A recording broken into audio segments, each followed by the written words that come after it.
సోరకాయ పాయసం కద్దుకి కీర్ ఎలా చేసుకోవాలో చూడండి. హాఫ్ కేజీ వరకు సోరకాయని తీసుకొని లోపల వైట్ పార్ట్ తీసేసి గ్రేట్ చేసుకొని పెట్టుకోవాలి. ఒక మిక్సీ జార్ తీసుకొని పావు కప్పు వరకు డ్రై ఫ్రూట్స్ 2 ఇలాచీ వేసుకొని మిక్సీ పట్టుకొని పెట్టుకోవాలి. స్టవ్ మీద ఒక కడాయి పెట్టుకొని 2 స్పూన్స్ వరకు నెయ్యి వేసుకోవాలి. నెయ్యి మెల్ట్ అయిన తర్వాత గ్రేట్ చేసి పెట్టుకున్న సొరకాయ తురుము వేసుకొని 5 మినిట్స్ ఫ్రై చేసుకోవాలి.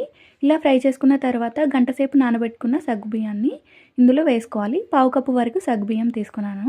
ఒక టీ గ్లాస్ వాటర్ పోసుకొని ఒక మూత పెట్టుకొని 5 to 6 మినిట్స్ ఉడికించుకోవాలి.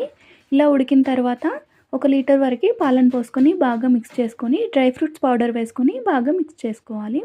ముప్పావు కప్పు వరకు పంచదార కూడా వేసుకొని 5 to 10 మినిట్స్ ఉడికించుకోండి. ఇలా ఉడికించుకున్న తర్వాత చిటికెడు ఫుడ్ కలర్ కూడా వేసుకొని బాగా మిక్స్ చేసుకోవాలి. చివరిగా కొన్ని డ్రై ఫ్రూట్స్ వేసుకుంటే సొరకాయ పాయసం రెడీ అయింది.